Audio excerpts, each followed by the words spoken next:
siswa-siswi SMP Negeri 1 Biak Kota dan diri khusus untuk siswa kelas 8A sampai kelas 8G. Pasti semua sudah siapkan untuk mendengarkan materi yang akan Pak Guru sampaikan di hari ini dan materi yang akan kita jelaskan di hari ini. Nah, KD yang relevan dengan materi kita adalah KD 3.3, yaitu memahami keunggulan dan keterbatasan ruang dalam penawaran dan permintaan teknologi serta pengaruhnya terhadap interaksi antar ruang bagi kegiatan ekonomi, sosial budaya di Indonesia dan negara-negara ASEAN. Nah, itu sebagai Pak Guru ingatkan kembali, ya. Kita tahu bahwa saat ini, ya, pasti di sana sini di dunia ini, sementara mungkin perdagangan semua lockdown, ya, tidak berjalan, tetapi tidak kalah pentingnya kita menyampaikan materi ini karena ketika setelah COVID ini berakhir akan dilanjutkan proses di dalam kegiatan-kegiatan tersebut. Nah, di dalam indikator atau tujuan pembelajaran yang kelima itu mendeskripsikan perdagangan antar negara.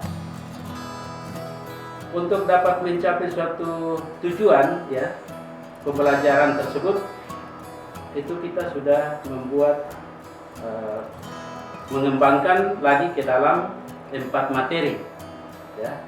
Adapun materi tersebut yaitu aktivitas perdagangan. Yang pertama adalah pengertian dan ruang lingkup perdagangan antar negara atau perdagangan internasional. Sedangkan yang kedua adalah aktivitas perdagangan antar negara. Yang ketiga adalah manfaat perdagangan antar negara. Dan yang kelima keempat terakhir adalah faktor pendorong perdagangan antar negara. Kita akan langsung ke materi yang pertama, yaitu pengertian perdagangan antar negara atau perdagangan internasional. Di sini saya memberikan beberapa pengertian, yaitu perdagangan antar negara atau perdagangan internasional adalah perdagangan yang dilakukan oleh penduduk suatu negara dengan penduduk negara lain atas dasar kesepakatan bersama. Juga bisa diartikan bahwa perdagangan antar negara atau perdagangan internasional adalah suatu interaksi antara negara dalam bentuk jual beli maupun jasa atas dasar kesepakatan, ya, jual beli barang atau jasa atas dasar kesepakatan bersama. Kalau di dalam buku anak-anak, di buku paket yang sedang anak-anak lihat di rumah, ya, itu di sana menjelaskan bahwa perdagangan antar negara atau perdagangan internasional adalah merupakan aktivitas perdagangan yang dilakukan oleh masyarakat suatu negara dengan masyarakat negara lain atas dasar kesepakatan bersama. Kalau kita simak dari ketiga pengertian tentang perdagangan antar negara atau perdagangan internasional di atas, ya, ketiga pengertian tentang perdagangan ini, maka tidak ada perbedaan, ya, yang signifikan. Mengapa? Karena ketiganya sebagai pelaku dalam perdagangan tersebut adalah sama. Kita bisa menyimak sama-sama, kita melihat dari pengertian pertama, kedua, dan ketiga. Kegiatan yang dilakukan dalam pengertian pertama adalah yaitu dilakukan oleh penduduk suatu negara. Sedangkan kegiatan yang dilakukan di pengertian yang kedua adalah yang dilakukan adalah interaksi antar negara. Sedangkan yang ketiga, ya, di situ dikatakan bahwa masyarakat suatu negara. Jadi dilakukan oleh masyarakat suatu negara. Dari ketiga ini tidak ada perbedaan sebetulnya, karena ketiganya yang melakukan adalah manusia. Ya. Dalam menjual beli barang itu dilakukan melalui interaksi, kemudian melalui penduduk suatu negara, kemudian masyarakat suatu negara. Tidak ada perbedaan. Hanya perbedaannya adalah menurut kalimat yang dibuat oleh masing-masing. Kita juga pun bisa membuat kalimatnya dalam pengertian kita, karena ini tidak merupakan suatu pengertian yang vakum, tapi kita melihat dari tema atau materi yang ada.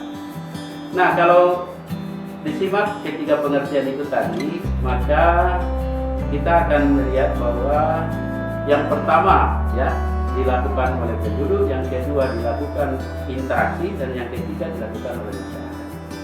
Nah, anak-anak sekalian di rumah, dari penjelasan tersebut dapat disimpulkan bahwa pengertian perdagangan internasional adalah kegiatan jual beli yang dilakukan masyarakat suatu negara dan masyarakat negara lain, yang mana hal tersebut terjadi sebagai akibat keterbatasan sumber daya yang ada di negara tersebut. Nah, anak-anakku sekalian, kalau kita simak pengertian tersebut, maka perdagangan antar negara memang memegang peranan penting dalam pemenuhan kebutuhan suatu negara yang tidak dapat memproduksi di negara tersebut.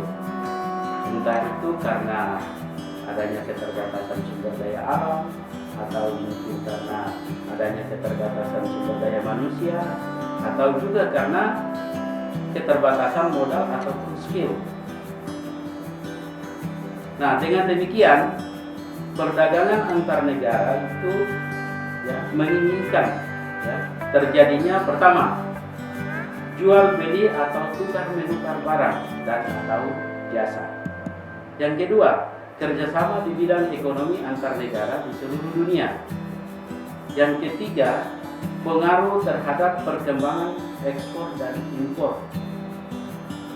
Dan yang keempat, terjadinya pertukaran dengan perluasan penggunaan teknologi, sehingga dapat mempercepat pertumbuhan ekonomi yang terlibat di dalamnya. Yang terakhir adalah pergerakan sumber daya melalui batas negara, baik sumber daya manusia, sumber daya alam, maupun sumber daya modal. Nah, sekarang kalau kita simak tadi di materi yang pertama, di situ dikatakan sedangkan pengertian ruang lingkup mengenai ruang lingkup perdagangan antar negara berkaitan dengan beberapa kaitan antara lain. Yang pertama adalah perpindahan barang dan jasa dari suatu negara ke negara lain. Kemudian yang kedua, itu perpindahan modal melalui investasi asing dari luar negeri ke dalam negeri. Contoh, biasa kita dengar penanaman modal asing. Itu merupakan usaha yang dilakukan oleh pihak asing dalam rangka menanamkan modalnya di suatu negara dengan tujuan mendapatkan laba melalui penciptaan suatu produksi dan jasa. Nah, yang ketiga yaitu perpindahan tenaga kerja dari suatu negara ke negara lain. Contohnya kita kenal dengan istilah migrasi dan emigrasi. Kemudian yang keempat, perpindahan teknologi dengan mendirikan pabrik-pabrik di negara lain. Contoh, perusahaan-perusahaan yang telah didirikan sejak tanggal 14 Agustus 1990 oleh Sudono Salim, itu selain memproduksi Indomie juga memproduksi yang lain seperti ada segitiga biru, kemudian ada Palmina, kemudian Bimoli, ada Pepsi, kemudian puluhan produksi lainnya. Perusahaan ini telah memiliki pabrik di Malaysia, ada juga di Nigeria, kemudian ada juga di Afrika dan beberapa negara lainnya. Kemudian yang terakhir, yang kelima adalah menyampaikan informasi tentang kepastian adanya bahan baku. Oh, Beatrix. Oh, gitu. Beatrix, Bapak, terima kasih. Bagaimana pertanyaannya? Apakah ada contoh investasi asing dan luar negeri ke dalam negeri? Investasi. Pertanyaan kedua, Pak Guru bisa jelaskan mengenai pasar bebas? Pasar bebas. Pertanyaan yang kedua tadi apa? Yang kedua tadi penjelasan mengenai pasar bebas. Kalau yang pertama contoh investasi asing dan luar negeri ke dalam negeri. Aktivitas perdagangan antar negara atau biasa juga disebut dengan aktivitas perdagangan internasional. Berbicara tentang aktivitas perdagangan antar negara adalah meliputi yaitu yang dikenal dengan istilah ekspor dan impor. Anak-anak pasti sudah pernah dengar kan yang mengenai tentang ekspor dan impor, ya. Kalau tidak salah, Pak Guru sudah pernah sampaikan secara garis besar, ya, sebelum kita libur beberapa kelas, tapi belum semuanya. Untuk itu pada kesempatan ini akan saya jelaskan. Nah, anak-anak sekalian, mari kita ikuti penjelasan tentang aktivitas perdagangan antar negara, yaitu yang dikenal dengan istilah ekspor dan impor. Ekspor dalam aktivitas perdagangan adalah kegiatan menjual barang atau produk ke luar negeri, ya. Ekspor dilakukan oleh seseorang atau badan, bisa dilakukan oleh seseorang, bisa dengan badan, ya. Pelaku dalam ekspor disebut dengan eksportir. Nah, apa tujuannya? Tujuan utama dari kegiatan ekspor ini adalah untuk memperoleh keuntungan. Karena apa? Ya, karena barang yang diekspor akan dibayar oleh pihak pemerintah dengan alat pembayaran berupa mata uang asing atau mata uang luar negeri, seperti dolar, ya. Jadi mata uang asing ini selanjutnya akan ditukarkan menjadi rupiah pada bank dalam negeri. Jadi kalau kita menjual barang keluar, kita akan menerima pembayaran lewat mata uang asing. Uang asing ini kita tukar, ya, di bank, dan bank akan mengumpulkan. Jadi mata uang asing ini ditampung oleh pemerintah dan disebut dengan, biasa kita dengar ada istilah devisa negara. Devisa yang terkumpul akan digunakan untuk membiayai impor. Apa itu impor? Ya. Nah, untuk menjawab tadi, ya, sebelum kita masuk dalam impor, untuk menjawab pertanyaan dari Beatrix. Jadi tujuan ekspornya yang pertama tadi ke berbagai negara, ya. Itu contoh makanan seperti udang, ya.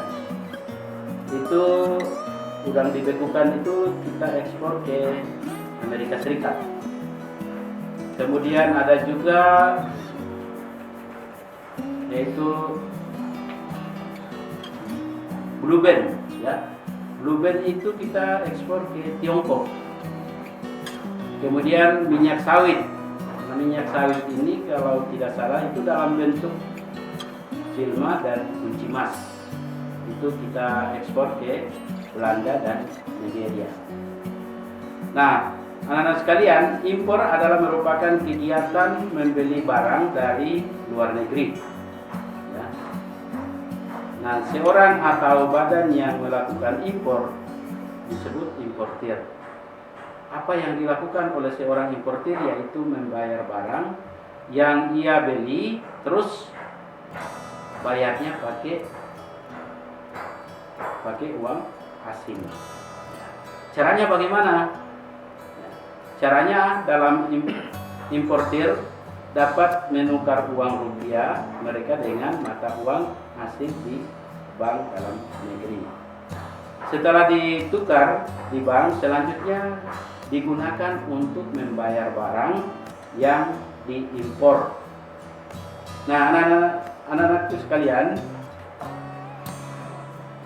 mengertikan mengenai tentang impor dan ekspor, ya. Setelah kalian memahami tentang ekspor dan impor, maka timbul pertanyaan, barang-barang apa sih yang diimpor Indonesia dari negara-negara atau negara-negara lain? Ya. Pak Guru mendapatkan data yang paling terakhir, yaitu pada tahun 2019 pada bulan Oktober dari statistik, ya, Badan Pusat Statistik atau disebut dengan BPS singkatannya, menunjukkan nilai impor Indonesia di tahun 2019 itu mencapai 14,77 miliar dolar. Cukup besar, ya. Berarti sekalipun, ya, kita dikatakan bahwa negara kita ini, ya, kaya akan berbagai sumber daya alam, di mata dunia juga mengenal bahwa Indonesia itu memiliki banyak sumber daya alam, tetapi tidak terlepas dari kebutuhan impor juga berjalan.